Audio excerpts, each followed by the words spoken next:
So again, good afternoon to everyone. My name is Joy Ganotisi. I'm the Deputy Lead Technologist in Nuclear Medicine at the Royal United Hospital in Bath. So my topic for this afternoon is the aim is really to give you an overview of the technologist experience on the use of the VERITON-CT system. I have no financial interest or relationship to disclose. So in here is just an overview of my presentation. So how did we start? So we did a 5-day apps training. There were 3 trained technologists assigned for this task. And so basically in that 5 days, we had interface acquisition, instructions and learnings, plus learning about how the detectors, movements of the bed, learning about protocols and reconstructions, and we've created a system for our support, which is using the WhatsApp group. This gives us direct or immediate response from our service engineers and remote answers from Israel's software engineers, technical system. Little tricks to ensure correct appliance of what we learned. So I'm just showing some charts and tools. Basically, these are the tools we've managed to do whilst we use the VERITON. So this chart is giving us an idea of when we can actually warm up the CT. The CT tube in the VERITON cools down quickly, so we need to make sure that before we set the patients on the bed, depending on the requirement of CT, this can be used as a guide.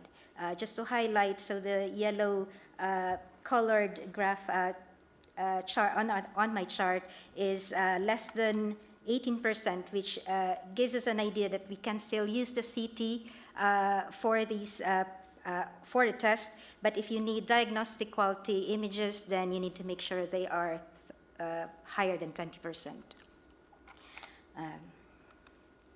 We also have another visual guide. This is basically just to know, to help us correct for a localizer direction. So in the beginning, we find that when we do the acquisition console, say for example, the orientation is head to feet, we didn't know that the CT doesn't speak to the SPECT side or the NM table. So eventually, we've made some guides to help us out. This is another guide that we use. This is to help with parathyroid scans. Basically, we have to change MA settings dependent on patient weight. So we don't use auto-modulation for our parathyroid scans.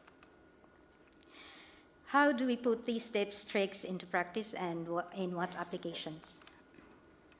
So at the RUH, we do different imaging studies, and for the VERITON, we use it for mostly bone scans. We also do lungs, parathyroids, sentinel nodes, and we rarely do myocardial perfusion as we use it for the GE system.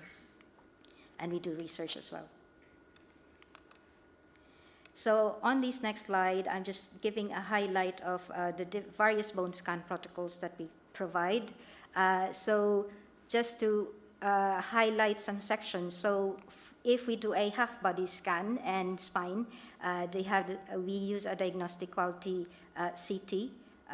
For bone scans, for whole-body oncology, we use ultra-low dose, same as when we do a 3-phase scan. And in reference to SPECT, for our time per bed, for half bodies, we do a 400 L or 8 minutes for the region of interest, followed by 180 seconds for the rest of the body. Whilst for spines, we have a 600 second per bed.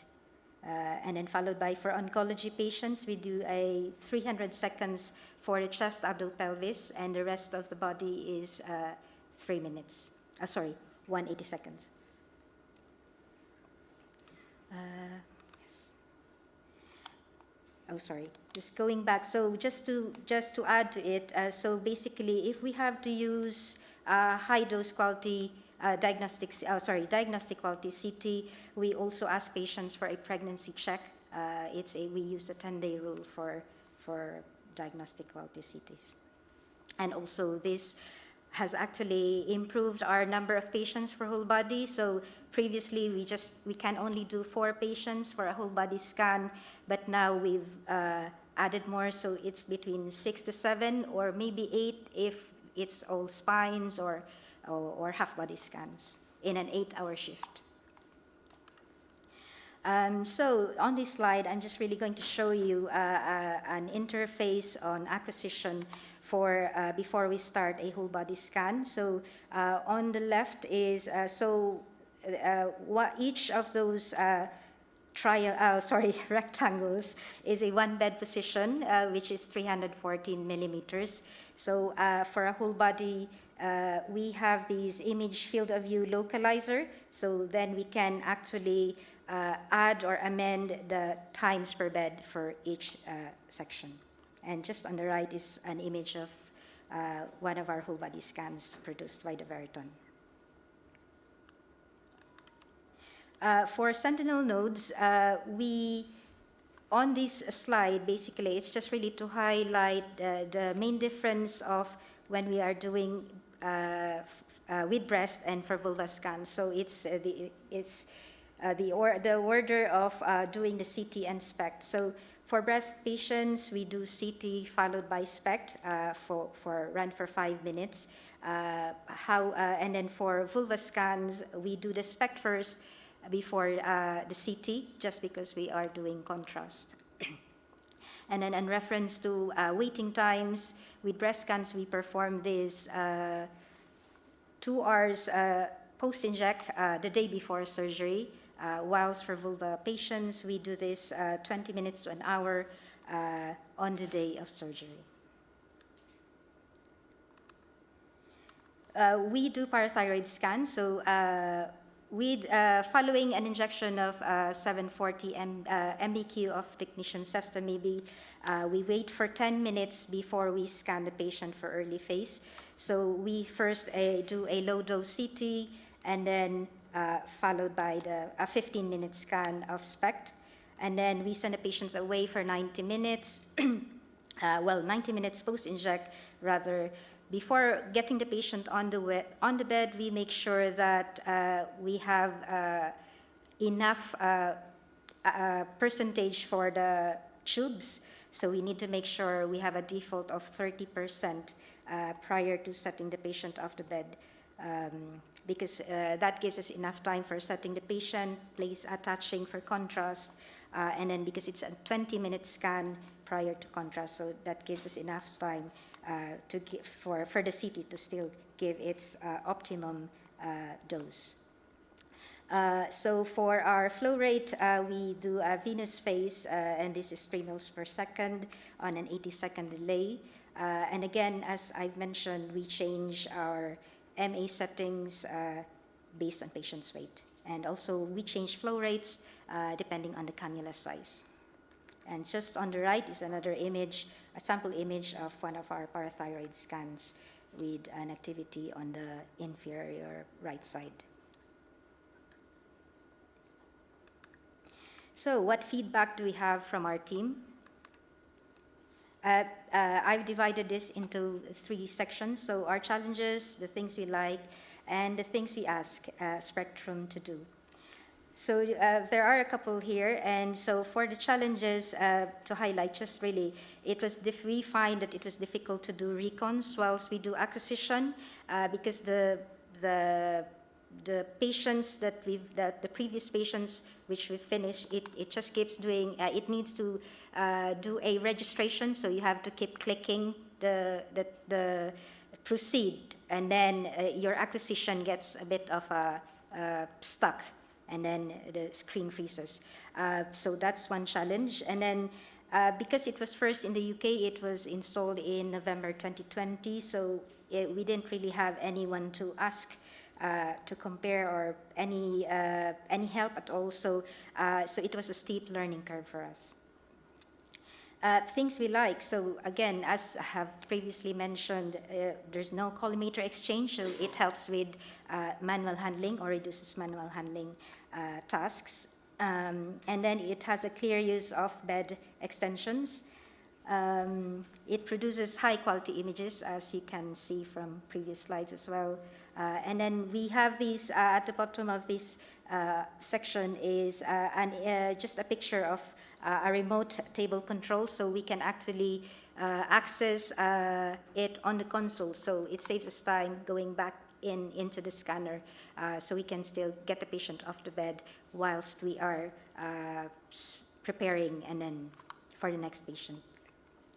And so the things we ask Spectrum to do, so because of the challenges that we had, especially with acquisition and then processing, so they did do an upgrade. So on the upgrade, they had recons running behind the scenes, so we can actually take scans and processing simultaneously. And a big thing that they did upgrade us as well is providing the localizer image, because so that we can really see what we're looking at when we set times per bed. What feedback did we have from patients? So this is credit to Dr. Stuart Redman's slide. So we compared the patient's experience between the novel 360 gamma camera and the conventional dual head gamma camera. So there are 4 questions on this survey. Basically, it's about the noise, claustrophobia, time on the bed being scanned, as well as comfort on the bed, sorry. So if you need, or if you want to have more information of how we did this, please take a look at our publication. So in reference to that publication as well, and the other slide, so positive feedback, basically, so 62% of the patients actually returned their questionnaire, and then basing on the results, there was just really a small difference between, especially with claustrophobia, despite that the VERITON really is a very enclosed type of scanner. So for our future developments, so we are going to perform contrast-enhanced CT for prostate cancer moving forward, and then probably more contrast-enhanced CT for some other applications. And then our radiologists are still working on the optimization of our VQ images and more research or other possibilities. So to summarize, really, the VERITON-CZT has its own challenges. However, it has loads of imaging potential. It is easy to use, and it is operator-friendly. It has excellent imaging quality in less time, and it helps patients' experience. It optimized our work list, so we can add more patients. So basically, be positive and be open to new ways of working. So this is our team in the RUH. And thank you to everyone who's contributed to my presentation. And so that's my slide. Thank you.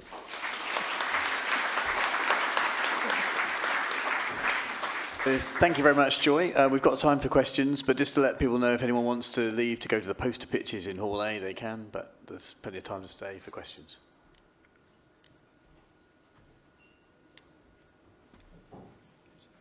Go for it, Shani. So I'm wondering about, Sorry, yeah. you're doing all your bone scans as spec CT. There's obviously an increase in workload for the radiologists. How is that increased? How do they manage that extra resources? Or is it taking extra PA of time?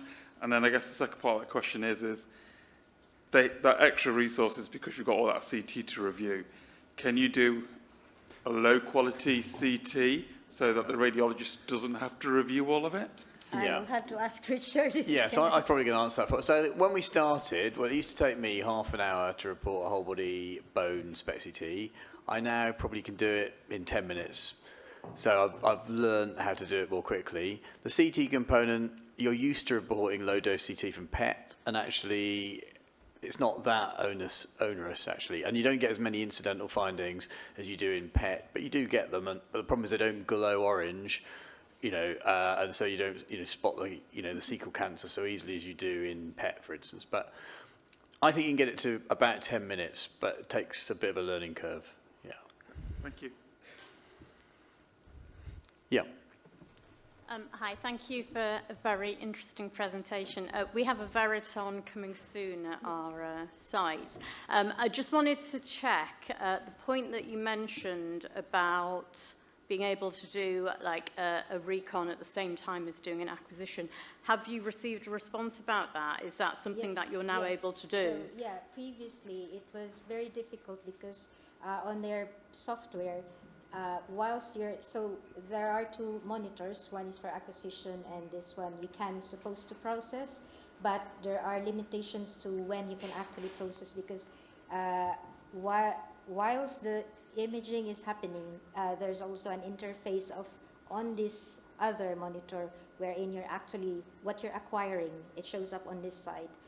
And then plus, because if you can actually try and do the processing, but then the other page supposed to be is asking you to acknowledge and proceed for its registration.